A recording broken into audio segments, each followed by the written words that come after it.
RDX September 6 முதல் திங்கள் முதல் சனிக்கிழமை வரை இரவு 7 மணிக்கு. திமுகவில் இருந்து திரு அன்வர் ராஜா இணைந்திருக்கிறார். அவரிடம் பேசலாம். சார் வணக்கம். இணைப்பில் இணைந்தமைக்கு நன்றி.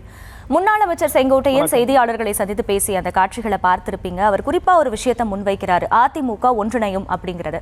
இதை எப்படி சொல்றாருன்னா, மக்கள் ஆட்சி மாற்றம் வேணும்னு நினைக்கிறாங்க, அது கண்டிப்பா அதிமுகவை ஒருங்கிணைத்தால் அது சாத்தியமாகிவிடும், பிரிந்த தலைவர்களை ஒன்றிணைக்கணும் அப்படின்னு நினைக்கிறாரு. அப்படி தலைவர்களை எல்லாம் இணைத்தால் அதிமுக வெற்றி என்பது உறுதியான ஒரு விஷயமா இருக்கும்னு நீங்க நினைக்கிறீங்களா? உங்களுடைய பார்வை என்ன? அப்படி ஒருங்கிணைத்தாலும் அது வெற்றி பெற முடியாது. இவர்கள் எல்லாம் ஒருங்கிணைந்து, இப்போது சொல்லுகின்ற தலைவர்கள் எல்லாம் ஒருங்கிணைந்து, அதற்கு பிறகு பாமக, நம்மளுடைய பாரதிய ஜனதா, வாசன், தமிழ் மாநில காங்கிரஸ் போன்ற கட்சிகள் எல்லாம் சேர்ந்து ஒருங்கிணைந்துதான் கடந்த சட்டமன்ற தேர்தலில் போட்டியிட்டார்கள். அப்படி போட்டியிட்டுமே திமுகவை தோற்கடிக்க முடியவில்லை. திராவிட முன்னேற்ற கழகம் மிகப்பெரிய அளவிலே கடந்த சட்டமன்ற தேர்தலில் வெற்றியை பெற்றது. இப்போது மீண்டும் மறுபடியும் ஒன்று சேரலாம் என்று சொல்கிறார். முதலில் ஒன்று சேர முடியுமா என்பதே சந்தேகமாகத்தான் இருக்கிறது. ஏனென்றால் இப்போது இவருடைய பேட்டி, செங்கோட்டையனுடைய பேட்டி எதை காட்டுகிறது என்றால், எடப்பாடி பழனிசாமி ஒரு பொய்யர் என்பதை காட்டிவிடுகிறது. அதாவது என்னை எந்த அமைச்சர்களும் சந்திக்கவில்லை, அது பொய் என்று எடப்பாடி பழனிசாமி சொன்னார்.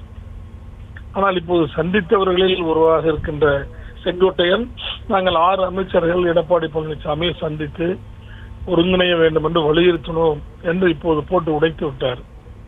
ஆனால் எடப்பாடி பழனிசாமி ஏற்கனவே சொன்னதே பொய் என்பது இப்போது நிரூபணமாக இருக்கிறது. எனவே இவர்கள் எல்லாம் ஒன்று சேருவார்கள் என்ற நம்பிக்கை எனக்கு இல்லை.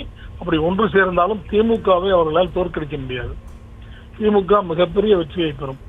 எங்கும் உயரத்தில் இருக்கிறது திராவிட முன்னேற்ற கழகம். அதனுடைய செல்வாக்கு என்பது மிக உச்சத்தில் இருக்கிறது. எனவே அதை தொட்டு பார்க்க முடியாத அளவில் மலையின் அடிவாரத்தில் தான் அதிமுக இருக்கிறது.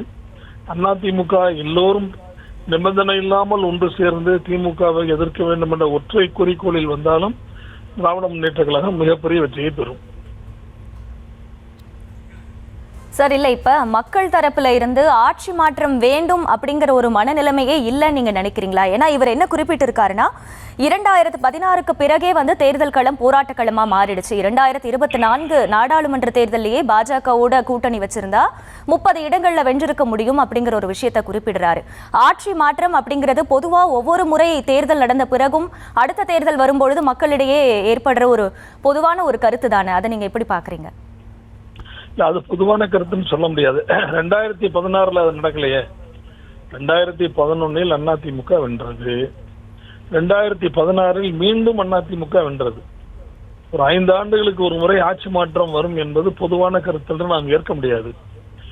மேலும் இந்த முறை ஒவ்வொரு வாக்காளரையும் திராவிட முன்னேற்ற கழகத்தின் ஆட்சி திருப்திப்படுத்தக்கூடிய அளவிற்கு திட்டங்களை செய்திருக்கிறது. அது மக்களை சென்று அடைந்திருக்கிறது. பெண்களுக்கான உரிமை தொகை என்பது,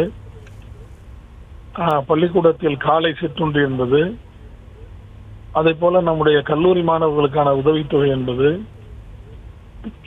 இலவச பேருந்து பயணம் என்பது, இவைகளெல்லாம் மக்களை நேரடியாக சென்று சேர்ந்திருக்கின்றன. முந்தைய காலங்களில் நாங்கள் எல்லாம் தேர்தல் நடக்கிற போது மைக் செட்டை வைத்துக் கொண்டு எங்கள் அரசு என்னென்ன செய்திருக்கிறது, மக்களை எங்களுக்கு ஓட்டு போடுங்கள் என்றுதான் பிரச்சாரம் செய்வோம். ஆனால் இப்போது அந்த பிரச்சாரத்துக்கே தேவையில்லை என்ற சூழ்நிலை உருவாகி இருக்கிறது. ஏனென்றால் அதை மக்களே நேரடியாக அனுபவிக்கிறார்கள். அவர்களுக்கே அது நேரடியாக போய் சேர்ந்து விடுகிறது. என்னும்போது அரசினுடைய திட்டங்களுக்கு விளம்பரம் தேவையில்லை என்ற சூழ்நிலை தான் இப்போது இருக்கிறது. மேலும் நிறைய திட்டங்கள் இந்த திராவிட முன்னேற்ற கழக ஆட்சியிலே செய்யப்பட்டிருக்கின்றன. எனவே மக்கள் ஒவ்வொருவரும் இந்த ஆட்சி மீண்டும் வர வேண்டும் என்று விரும்புகிறார்கள். எனவே ஆட்சி மாற்றம் என்கிற பேச்சுக்கே இந்த முறை இடம் இருக்காது என்பது என்னுடைய கருத்து. இப்ப மகளிர் உரிமை தொகையாகட்டும், காலை உணவு திட்டம், விடியல் பயணம் போன்ற திட்டங்கள்லாம் முன்னோடியான ஒரு திட்டம் தான், அதில் மாற்று கருத்தே இல்லை.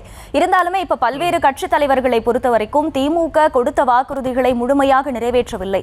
முதலமைச்சர் இவ்வளவு சதவீத வாக்குறுதிகளை நிறைவேற்றிருக்கும்னு சொல்றாரு, அந்த அளவுக்கு மக்களை சென்றடையவில்லை அப்படிங்கிற ஒரு குற்றச்சாட்டை முன்வைத்துதான் அவங்க பிரச்சாரத்தையே மேற்கொண்டு வராங்க.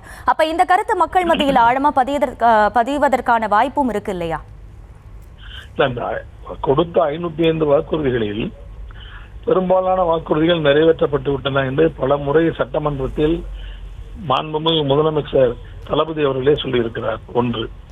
இரண்டாவது, தேர்தல் நேரத்தில் கொடுக்கின்ற வாக்குறுதிகளை தாண்டி இப்போது மக்களுக்கு என்ன தேவைப்படுகிறதோ அந்த திட்டங்களை உடனடியாக நிறைவேற்றி மக்களுக்கு சென்று அடைகின்ற விதத்தில் இந்த அரசு செயல்பட்டிருக்கிறது. இப்ப பல வாக்குறுதிகள் இப்போது இந்த பயணம், இந்த காலை சிற்றுண்டி, மாணவ மாணவியர்களுக்கு கல்வி உதவித்தொகை, இவைகளெல்லாம் எங்கள் வாக்குறுதியிலே இல்லை. இந்த வாக்குறுதியிலே இல்லாத திட்டங்கள் எல்லாம் இப்போது நிறைவு செய்யப்பட்டிருக்கின்றன.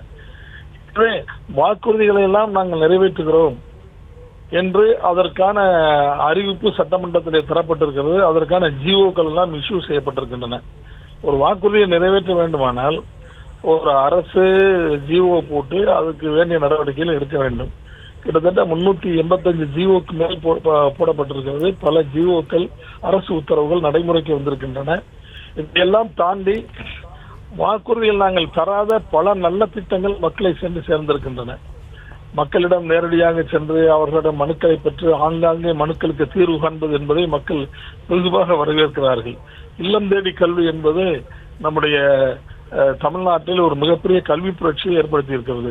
இப்படியெல்லாம் பல விஷயங்கள் மக்களோடு நேரடி தொடர்பு இந்த அரசு வைத்திருக்கிறது என்பதை காட்டுகின்றன. எனவே இதற்கு அடுத்தவர்கள் சான்று தர வேண்டிய அவசியம் இல்லை. எனவே மக்களே நேரடியாக இதையெல்லாம் உணர்ந்திருக்கின்ற காரணத்தால் மீண்டும் தளபதியினுடைய ஆட்சி தொடரும் என்பதற்கு இவைகளெல்லாம் உதாரணமாக அமைந்திருக்கின்றன. எனவே பெரிய அளவில் அதிருப்தி ஒன்றும் இந்த அரசாங்கத்தின் மீது ஏற்படவில்லை.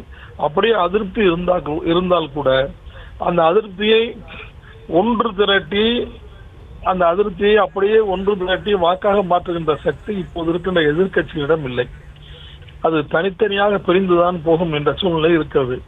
அப்படி இருக்கிற போது மக்கள் வாக்களிக்க வருகிற போது இவர்களுக்கு போட்டால் இவர்களால் வெற்றி பெற முடியாது என்ற சூழ்நிலை ஏற்படுகிற போது அதற்கு தளபதி அவர்களோட ஆட்சியை இன்னொரு 5 ஆண்டு காலம் இருக்கட்டும் என்றுதான் மக்கள் முடிவு செய்வார்கள்.